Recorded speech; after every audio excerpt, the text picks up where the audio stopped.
대강교회 청소년부 여러분, 활기차게 지난 한 주도 잘 지냈나요?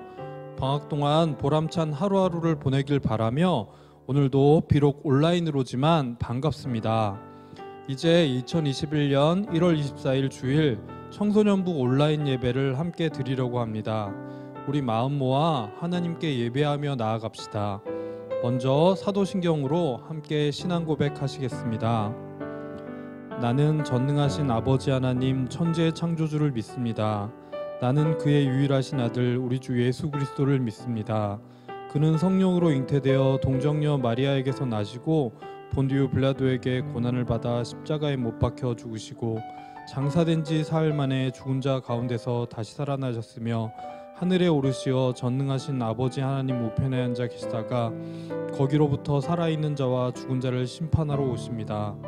나는 성령을 믿으며 거룩한 공교회와 성도의 교제와 죄를 용서받는 것과 몸의 부활과 영생을 믿습니다. 아멘. 겨울방학 기간은 새해를 시작하고 또 새학년과 새학기를 준비하는 기간이죠. 새로운 마음으로 오늘을 지내고 더 밝은 내일을 소망하는 마음을 이 시간 가지고 함께 즐겁게 하나님을 찬양하며 나아가 볼까요? 또 서로를 응원하고 축복하는 마음으로 함께 찬양하도록 합시다.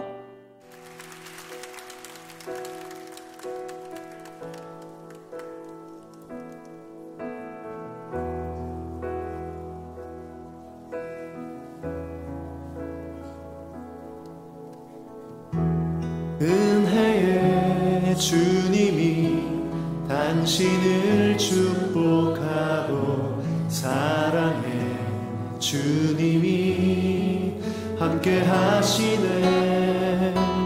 은혜의 주님이 당신을 축복하고 사랑해 주님이 함께 하시네. 은혜의 주님이 은혜의 주님이 당신을 축복하고 사랑해 주님이 함께 하시네. 은혜의 주님이 당신을 축복하고 사랑해 주님이 함께 하시네. 은혜의 주님이 내 삶을 축복하고 내 삶을 축복하고 사랑해 주님이 함께 하시네. 은혜의 주님이 내 삶을 축복하고 사랑해 주님이 함께 하시네. 은혜의 주님이 내 삶을 축복하고 은혜의 주님이 내 삶을 축복하고 사랑해 주님이 함께 하시네. 은혜의 주님이 내 삶을 축복하고 사랑해 주님이 함께 하시네.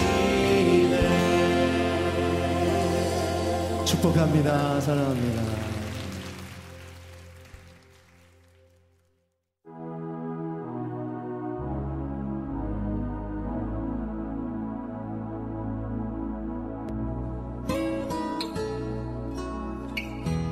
약할 때 강함 대신에 나의 보배가 되신 주 나의 모든 것. 주 안에 있는 보물을 나는 포기할 수 없네. 주 나의 모든 것. 예수 어린 양 존귀한 이름. 예수 어린 양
하나님, 오늘 주일도 새로운 마음, 새로운 노래로 하나님을 예배하기 원합니다.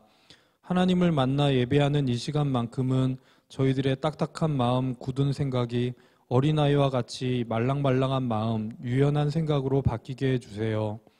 애써 강한 모습을 보이기보단 편안하게 약한 모습 그대로 기꺼이 하나님께 나아오게 해주세요. 그래서 하나님을 온전히 우리 마음과 생각 속에 받아들일 수 있는 그런 공간과 여유가 우리들 가운데 생기게 해주시고 그곳에 하나님께서 충만히 임재해 주세요. 오늘도 기쁨으로 우리 가운데 찾아오시는 예수님의 이름으로 기원드립니다. 아멘. 이제는 오늘 우리에게 주시는 하나님의 말씀을 함께 읽도록 하겠습니다. 오늘 본문 말씀은 요한복음 21장 1절로 13절의 말씀입니다. 그럼 우리 다 같이 한 목소리로 말씀을 봉독하겠습니다. 그 후에 예수께서 디베랴 호수에서 또 제자들에게 자기를 나타내셨으니 나타내신 일은 이러하니라. 시몬 베드로와 디두모라 하는 도마와 갈릴리 가나 사람 나다나엘과 세베대의 아들들과 또 다른 제자들이 함께 있더니 시몬 베드로가 나는 물고기 잡으러 가노라 하니 그들이 우리도 함께 가겠다 하고 나가서 배에 올랐으나 그날 밤에 아무것도 잡지 못하였더니 날이 새어갈 때 예수께서 바닷가에 서셨으나 제자들이 예수이신 줄 알지 못하는지라. 예수께서 이르시되 얘들아 너희에게 고기가 있느냐 대답하되 없나이다. 이르시되 그물을 배 오른편에 던지라 그리하면 잡으리라 하시니 이에 던졌더니 물고기가 많아 그물을 들 수 없더라. 예수께서 사랑하시는 그 제자가 베드로에게 이르되 주님이시라 하니 시몬 베드로가 벗고 있다가 주님이라 하는 말을 듣고 겉옷을 두른 후에 바다로 뛰어내리더라. 다른 제자들은 육지에서 거리가 불과 한 50칸쯤 되므로 작은 배를 타고 물고기를 든 그물을 끌고 와서 육지에 올라보니 숯불이 있는데 그 위에 생선이 놓였고 떡도 있더라. 예수께서 이르시되 지금 잡은 생선을 좀 가져오라 하시니 시몬 베드로가 올라가서 그물을 육지에 끌어올리니 가득히 찬 큰 물고기가 153마리라. 이같이 많으나 그물이 찢어지지 아니하였더라. 예수께서 이르시되 와서 조반을 먹으라 하시니 제자들이 주님이신 줄 아는 고로 당신이 누구냐 감히 묻는 자가 없더라. 예수께서 가셔서 떡을 가져다가 그들에게 주시고 생선도 그와 같이 하시니라. 아멘. 대강 청소년부 여러분, 혹시 방학이란 말을 들으면 기운이 빠지는 학생이 있을까요? 또 휴가란 말을 들으면 힘들어하는 회사원이 있을까요? 우리에게는 잠깐 숨을 돌려 쉴 수 있고 시간표대로 쫓기지 않는 그런 시간이 정말 필요하고 그런 시간 가운데 우리에게도 새로운 마음과 새로운 힘이 생기는 거겠죠. 지난주 슬기로운 방학생활 공부와 휴식 그런 내용이었어요. 먼저 우리를 창조하시고 그 일을 기뻐하셨던 하나님처럼 우리도 일과 공부 가운데 그런 기쁨과 또 사랑이 가득해야 된다고 하는 것이었고요. 특별히 하나님께서는 제7일에 안식일을 만드시고 구별하여 지키도록 해주셔서 하나님과 함께 쉬는 복을 우리에게 허락해 주셨다는 내용이었어요. 오늘은 슬기로운 방학생활 두 번째로 절망과 소망이라는 주제로 말씀을 나누려고 합니다. 이제 제가 여러분들에게 인터넷에서 본 아기들의 첫 경험 시리즈를 이제 보여줄 텐데요. 아기들이 어떤 첫 경험을 하고 또 어떻게 반응하는지 다 같이 한번 보시죠.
네, 잘 보았나요? 아기들의 반응이 이해가 되니 참 재밌고 너무 귀엽죠. 여러 짤들 중에 제가 일부만 가지고 온 것이니 나중에 한번 여러분들이 제대로 검색해 보길 바래요. 아무튼 이 아기들의 첫 경험 시리즈는 아기들의 반응이라고는 하지만 어쩌면 우리들이 새로운 경험을 하면서 느끼고 반응하는 모습을 아기들이 조금 더 리얼하게 또 조금 더 직관적으로 잘 보여준 것이라고 할 수 있어요. 어떤 경험들은 그러니까 우리를 설레게 하고 또 더 기대하게 하고 더 소망하게 하지만 또 어떤 경험들은 우리로 하여금 아기들처럼 고개를 돌리게 하고 몸서리치게 할 수 있다는 거죠. 처음에 언급했던 방학, 휴가 이런 단어들처럼 어떤 경험들은 우리에게 긍정적인 마음을 줘서 다시금 소망케 하는 역할을 해요. 하지만 이와는 반대로 우리에게 좌절감을 느끼게 했던 어떤 경험들은 우리 마음속에 절망감을 줘서 그 일을 다시는 하지 않게 또 그 일을 바라볼 때 고개를 절레절레 젓게 만든다는 거예요. 전도사님이 조금 살아보니 절망이란 늘 우리 곁에 있고 또 필연적인 것 같아서 절망을 경험하지 않는 사람이나 삶은 없는 것 같아요. 그러니 좋은 것을 바라고 소망하는 것도 우리 삶에 필요하지만 절망을 어떻게 다루고 경험해야 하는지도 엄청 중요하고 필수적인 거예요. 오늘은 우리들의 절망, 또 제자들의 절망, 그리고 예수님의 절망의 순간을 돌아보면서 절망을 대하는 지혜를 한번 알아보도록 해요. 우리 친구들은 언제 어떤 절망을 경험해 보았나요? 제가 말씀을 준비하며 전도사님이 청소년기 시기에 겪었었던 절망들을 생각해 보니 아래와 같은 것들이 있더라고요. 먼저 첫 번째로 공부에 대한 절망이 있어요. 아마 공부에 자신이 있는 몇몇 친구들을 제외하고는 대부분이 느껴본 절망일 거예요. 초중고를 거치면서 공부는 점점 어려워지죠. 그만큼 공부는 점점 더 힘들어지고 그러면서 흥미는 잃어가고 공부하기가 점점 싫어지는 거예요. 그래서 공부에 대해 포기하거나 절망하는 친구들이 많아지죠. 나는 공부에 소질이 없나 봐. 아무리 공부해도 성적이 안 나와. 공부하는 게 제일 싫어. 하는 생각을 자연스럽게 하게 된단 말이에요. 전도사님도 고등학교에 올라가서 그런 절망을 많이 느낀 것 같아요. 특히 수학에서요. 고1 때까지는 수학이 좋아서 고2 때 수학 선생님이 한번 되어보려고 이과를 갔는데 이과는 수학을 조금 더 깊이 공부해서 나중에 그런 수학을 응용할 수 있는 과목을 전공할 수 있도록 공부하는 과예요. 그래서 이과 수학을 공부를 하면서 전도사님이 그런 절망을 많이 느꼈는데요. 이해가 잘 안 되고 문제도 너무 어렵고 그리고 성적도 잘 안 나왔던 것 같아요. 특히 전도사님은 수능 제 3기인데요. 수능 문제가 그 전에 풀었던 문제들과는 달리 좀 이상하고 더 어렵게 느껴지더라고요. 그래서 고3 때는 과감히 문과로 바꾸는 결정을 했어요. 이렇듯 여러분들도 공부에 대한 그런 절망을 많이들 느끼고 있을 줄 알아요. 두 번째로 재능에 대한 절망도 있어요. 어찌 보면 앞서 말한 공부도 재능의 한 가지일 수 있는데요. 이번에 전도사님이 말하려고 하는 재능은 이 공부 외에 눈에 띄는 다른 재능들을 말하는 거예요. 예를 들어 노래를 한다든지 춤을 춘다든지 아니면 그림이라든가 운동을 잘한다든지 뭐 그런 거죠. 이런 재능들은 공부에서 별로 이렇게 성취를 못하고 그 다음에 절망을 느낀 우리들에게 좀 숨통을 터주는 역할을 해주는데요. 이런 재능들마저 좀 떨어진다 싶으면 더 큰 절망감을 느끼기도 해요. 왜냐하면 이런 걸 잘하는 친구들은 학교에서 공부 잘하는 친구들만큼이나 금방 돋보이거든요. 그런데 나에게는 그런 재능도 없어 보이는 거예요. 그렇다고 내게 재능이 아예 없는 것도 아니고 또 조금 있는데 그렇다고 또 잘하는 친구들 앞에 서면 그거는 너무 보잘것없고 그러니까 또 절망을 느끼게 되는 거죠. 전도사님은 변성기를 잘못 지내서 목소리가 그닥 좋지 않고 노래도 꽤 잘하지 못하는 편인데 노래나 음악을 좋아해서 정말 잘하고 싶었어요. 그래서 고1 때 학교 중창단에 과감히 지원해서 들어갔는데 거기서 얼마나 큰 절망감을 느끼며 또 힘들게 생활했는지 몰라요. 저를 지도해 주었던 베이스 파트 고2 형이 있었는데 이 형은 음대를 준비하는 형이었기 때문에 노래를 참 잘했어요. 옆에서 같이 노래를 하다 보면 너무 잘해서 주눅이 들 정도였죠. 그리고 그 당시에 저희는 노래를 잘 못하면 형들에게 맞기도 했었어요. 그러니까 얼마나 그게 스트레스였겠어요. 아무리 노력을 해도 그런 재능을 타고난 사람을 따라가기는 어려운 것 같아요. 그래서 중창단을 하며 받은 스트레스와 그 절망감은 지금도 잊을 수가 없어요. 그렇다고 다른 재능은 전도사님이 있었냐?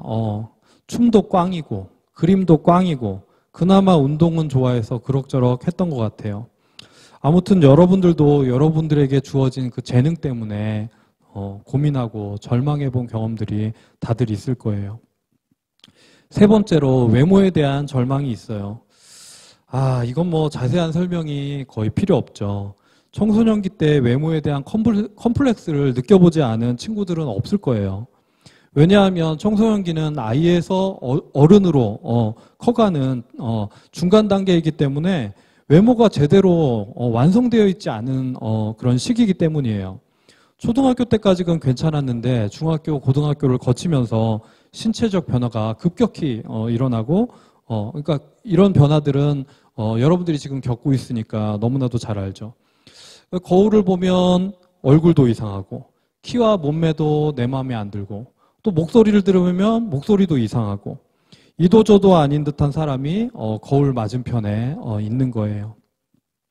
전도사님도 지금은 좀 외모나 인상이 좀 이렇게 자리가 잡혔지만 중고등학교 시절엔 정말 장난 아니었어요. 긴 얼굴에 여드름, 애매한 키와 짧은 다리, 그리고 세상 걱정 다 하는 듯한 어두운 표정, 그리고 한참 공부할 때는 심지어 말랐는데 뱃살은 볼록 나와 있는 그런 모습이었죠. 그래서 지금도 그 시절 사진을 보면 제가 고개를 돌려요. 차마 다른 사람들에게 보여주기 힘든 시절의 모습이죠. 게다가 전도사님 주변에는 왜 이렇게 잘생긴 사람들이 많았을까요? 제가 앞서 중창단을 했었다고 했잖아요. 이 중창단을 뽑을 때 물론 노래 실력도 보지만 외모를 조금은 봤던 것 같아요. 그래서 제 동기들 4명 중에도 잘생긴 애들이 있고 그 다음에 그런 잘생긴 사람들 중에 여러분들이 알지 모르겠지만 유명한 연예인인 송승헌 형이 있었어요. 여러분들과 세대 차이가 좀 나서 알지 모르겠어요. 사진으로 지금 한번 보여줄 테니까 한번 알아볼 수 있으면 좋겠네요. 이 승헌이 형은 저보다 1살이 많았는데 2년간을 매일 음악실에서 같이 연습했어요. 그때나 지금이나 똑같이 잘생긴 외모였죠. 그래서 남녀공학이었던 전도사님 학교에서나 그 다음에 옆에 여고에서나 승헌이 형은 항상 인기가 많았어요. 심지어 잘 찍힌 승헌이 형 사진은 돈 주고 거래가 된다고 하는 얘기도 있었으니까요. 아무튼 여러분들은 외모에 대한 컴플렉스를 느낄 수밖에 없는 그런 시기를 보내고 있다는 거예요. 네 번째로 관계에 대한 절망도 있어요. 이건 좀 케바케인데요. 그래도 청소년기는 부모님이나 가족 관계보다는 또래 친구나 이성 친구와의 관계가 더 중요한 시기잖아요. 그래서 이런 관계들이 잘 안 됐을 때 느끼는 절망감도 굉장히 커요. 보통 어울리고 싶은 친구나 그룹에 속하지 못하는 거, 그리고 이성 친구에게 잘 다가가지 못하는 그런 경험을 하면 이런 절망감을 느끼게 되죠. 전도사님도 돌아보면 사춘기가 좀 늦어서 또래 친구들 관계는 그럭저럭 잘 했던 것 같은데 이성 친구와의 관계는 영 꽝이었던 것 같아요.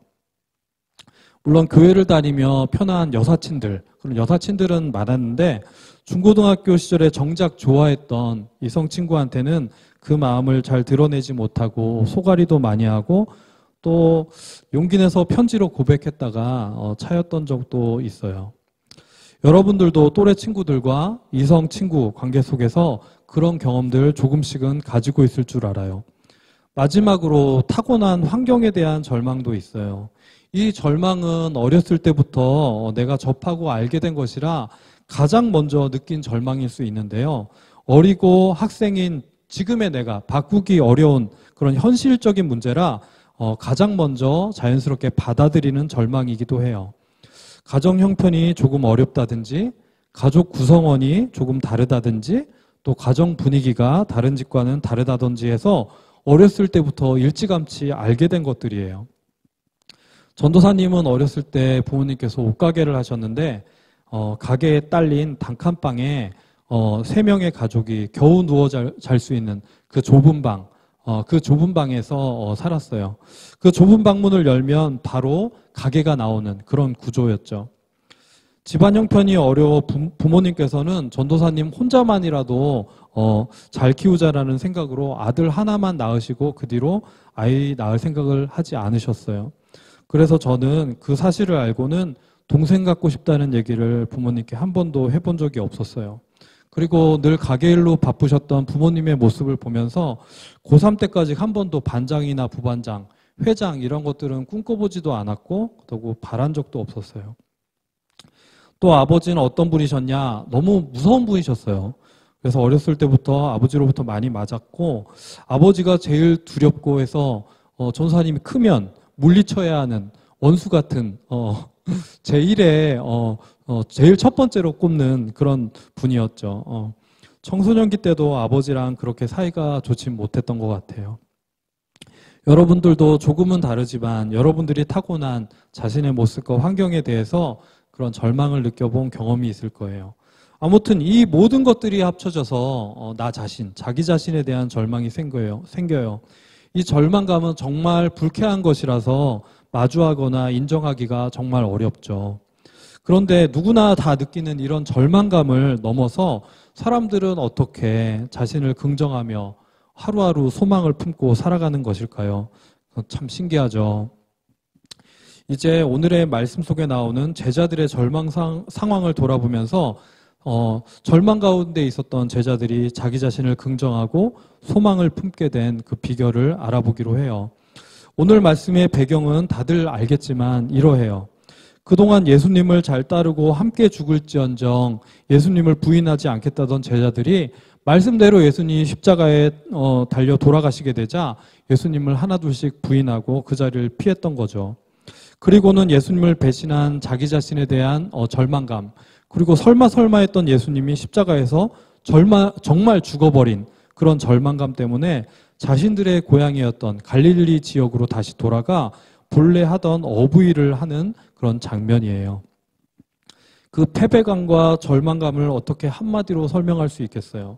3년을 따라다니며 믿고 의지했던 예수님께서 하루아침에 그렇게 십자가에 처절하게 돌아가시고 그런 주님을 끝까지 따르겠노라 하다가 주님 앞에서는 나 몰라라 배신을 하고 돌아섰던 자신들을 바라볼 때 어떤 심경이었을까요? 정말 비참한 기분이고 죽지 못해 사는 그런 마음이었을 거예요. 그런데 그런 절망 가운데 오늘 말씀에 부활하신 예수님께서 딱 찾아오시는 거죠. 제자들을 다시 부르시고 소망을 주시기 위해서요. 가장 상심하고 절망했을 베드로가 망연자실한 상태로 먼저 고향에 내려가 물고기 잡을 생각을 얘기하자 다른 제자들도 그에 동의하고 따라가요. 이제 뭘 하며 살지 모르는 그런 멘붕 같은 상황이라 그냥 그 전에 해왔던 것, 할 줄 아는 그거를 그냥 했던 거예요. 그런데 그마저도 잘 안 돼서 그날도 아무것도 잡지 못하고 날이 새어갔어요. 안 그래도 기운이 빠져 죽겠는데 더 암담한 상황인 거죠. 그때 예수님께서 바닷가에 나타나셔서 제자들에게 그물을 배 오른편에 던지라 하시며 이에 던졌더니 물고기가 많이 잡혀서 그물을 들 수 없는 지경에 이르렀다고 오늘 말씀에 나와요. 그 전까지는 예수님인 줄 몰랐다가 제자 요한이 가장 먼저 알아보고 주님이시라고 하니까 베드로가 바닷물에 뛰어들어서 예수님께로 달려가는 장면도 나오죠. 이 장면은 참 드라마틱한데요. 여러분들 이 장면 어디에서 한번 들어본 것 같지 않나요? 어디에서 본 것 같지 않나요? 예, 갈릴리에서 어부 제자들을 처음 부르실 때도 이와 비슷하게 부르셨죠. 그러니까 베드로도 그제서야 이분이 예수님인 걸 확신하고 헐레벌떡 바닷물에 뛰어들어 영접을 했던 거예요. 우리는 그 전에 처음으로 제자들을 부르실 때도 또다시 오늘 제자들을 부르시는 말씀 속에서도 예수님께서는 절망 가운데 우리들을 만나시고 우리들을 불러주신다는 걸 발견할 수 있어요. 처음 부르실 때 제자들의 모습은 어떠했나요? 제자들은 자신의 지식과 경험, 최선의 노력을 다해 밤이 새도록 그물을 던졌지만 물고기 한 마리 잡지 못했던 그런 절망의 상황 가운데 있었어요. 그런데 그물이 찢어지도록 잡히게 하신 예수님의 능력 앞에 제자들은 무릎을 꿇었고 예수님을 결국 따르게 되었지요. 예수님이 돌아가시고 예수님을 끝까지 따르지 못한 그 절망과 또다시 물고기 한 마리 잡지 못한 그 절망 속에서 예수님께서는 다시 제자들을 찾아와 똑같이 처음 부르실 때와 똑같이 제자들을 부르시며 그때의 기억을 상기시켜 주시는 거예요. 그러니까 오늘의 말씀도 우리 곁에 늘 있는 절망과 또 절망의 경험, 그런 경험들을 통해서 예수님은 우리를 만나주시고 불러주신다고 하는 말씀인 거지요. 절망이 절망으로 끝나지 않고 예수님을 만남으로 다시 소망이 되는 그런 은혜를 경험하게 된다는 말이에요. 이것이 얼마나 큰 복인지요. 왜 그럴까요? 사람은 절망 가운데 또렷이 알게 되고 보게 되는 것이 두 가지가 있는데요. 먼저는 연약한 자기 자신이에요. 난 이것밖에 안 되는 존재인가 하는 거죠. 그전에는 그런 자기 자신을 인정하기 쉽지 않았는데 절망을 경험하면서 마주하고 인정하기 싫었던 자기의 연약한 모습까지 또 이제는 온전히 바라보고 알게 되는 거예요. 그리고 오늘 말씀과 같은 은혜를 잊게 되면 또 다른 하나를 발견하게 되는 건데요. 그건 무엇이냐면 나보다 더 크신 분, 내 능력보다 더 위대하신 분, 어떠하든지 나를 사랑으로 이끌어 주시는 분, 그분 예수님을 바로 마주하게 된다는 것이죠. 자기 자신에 대해 늘 자신만만하고 잘났다고 생각하는 사람은 자기만 보이고 예수님이나 하나님은 보지 못할 가능성이 커요. 하지만 연약한 나를 발견하게 될 때는 그 옆에서 도움이 되시고 힘이 되시는 더 크고 강하신 주님을 같이 발견하고 만날 가능성이 큰 것이지요. 오늘 말씀에서 제자들도 물론 절망스러운 상황이지만 솔직히 가장 절망했어야 하는 분은 바로 제자들이 아니라 예수님이세요. 예수님의 절망을 한번 생각해 봅시다. 그동안 함께하며 힘들게 키웠던 제자들인데 한순간에 예수님을 배신했고요. 또 십자가에 억울하게 십자가에서 억울하게 인생이 끝나는 절망과 아픔, 죽음을 경험하셨죠. 그럼에도 그런 절망과 아픔, 죽음을 부활의 소망과 기쁨, 생명으로 바꾸신 분이 바로 주님이세요. 그러니 우리도 절망을 너무 두려워하거나 거기에 빠져서 허우적거리지 말고 베드로처럼 바닷물을 헤치고 주님을 향해, 예수님을 향해 나아갈 수 있어야 되겠어요. 그러면 우리의 절망도 아픔도 소망과 기쁨으로 바뀔 수 있게 되는 거지요. 비록 우리가 청소년기 때 공부와 재능, 또 외모와 관계, 타고난 모습과 환경에 대해 절망감을 느끼고 힘들 수는 있지만 우리 그런 절망감에 무너지기보다는 우리의 연약한 모습 그대로를 사랑으로 이끌어 주시고 우리의 능력보다 우리의 힘보다 더 크고 위대하신 분 예수님을 만남으로 인해서 나중에 더 귀하게 쓰임받도록 해주시는 그런 하나님의 인도하심을 받는다면 절망도 우리에게는 유익이 되고 소망이 되는 것 아니겠어요? 우리 앞에 놓여진 많은 절망의 경험 가운데 그런 하나님의 은혜와 복을 더불어 경험하는 저와 대강교회 청소년부 친구들이 되어지기를 바라봅니다. 우리 이 시간 말씀을 기억하며 찬양과 기도로 하나님께 나아가겠습니다.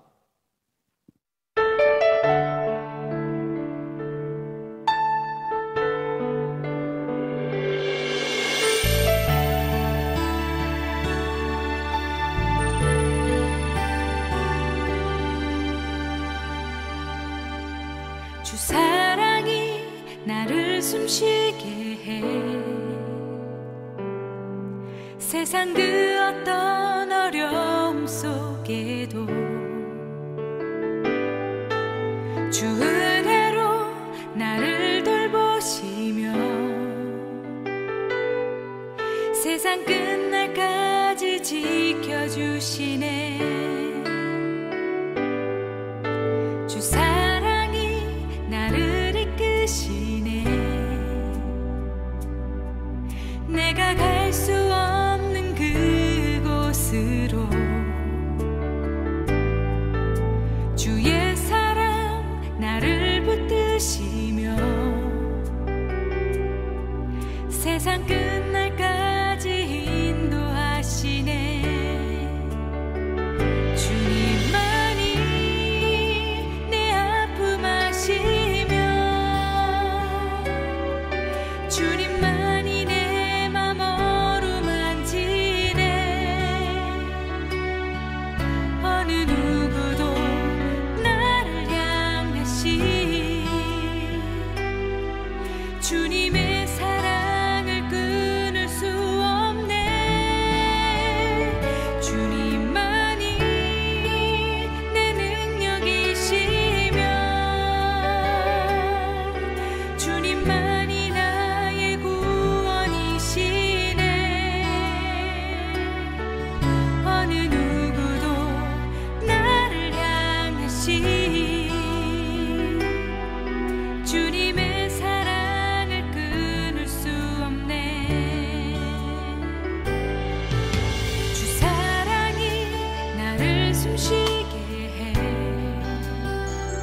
하나님, 오늘도 우리는 절망과 소망 사이에 생활을 합니다. 우리를 힘들게 하고 낙심케 하는 일들을 많이 겪지만 거기로부터 예수님의 부르심과 사랑의 손길을 다시 확인하고 일어나 앞으로 나아가는 저희가 되게 하여 주십시오. 특별히 청소년기는 이런저런 경험들에 무척 민감한 시기입니다. 이때 우리 친구들이 절망의 감정을 잘 헤아리고 그런 경험들을 주님 안에서 잘 녹여내어 더욱 온전한 자신을 만들어갈 수 있도록 지혜와 힘 주시길 원합니다. 우리의 절망을 소망으로 바꾸시며 우리의 힘과 지혜가 되어주시는 예수님의 이름으로 기도드립니다. 아멘. 이제는 주기도문으로 오늘 예배를 마치도록 하겠습니다. 다 같이 기도드리겠습니다. 하늘에 계신 우리 아버지, 아버지의 이름을 거룩하게 하시며 아버지의 나라가 오게 하시며 아버지의 뜻이 하늘에서와 같이 땅에서도 이루어지게 하소서. 오늘 우리에게 일용할 양식을 주시고 우리가 우리에게 잘못한 사람을 용서하여 준 것 같이 우리 죄를 용서하여 주시고 우리를 시험에 빠지지 않게 하시고 악에서 구하소서. 나라와 권능과 영광이 영원히 아버지의 것입니다. 아멘. 샬롬. 청소년부 친구들, 이번 주 소식을 나눕니다. 금주에도 지난주처럼 각 학년과 반별로 정해진 담임 선생님들 중 몇 분을 우리 친구들에게 소개합니다. 자, 우리 선생님은 어떤 분이실지 오늘도 함께 보시죠.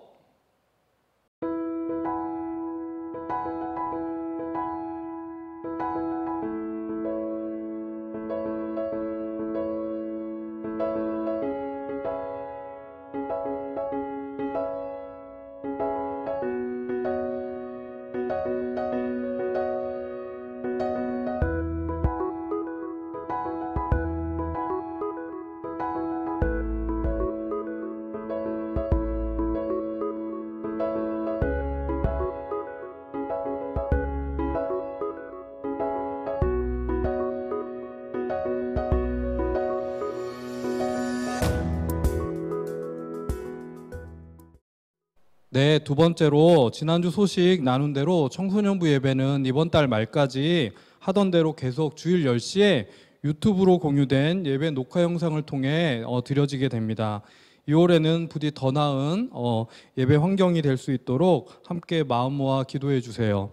그럼 다들 한 주간도 기쁘게 잘 지내길 바라고 우리 청소년부 친구들 다음 주까지 샬롬.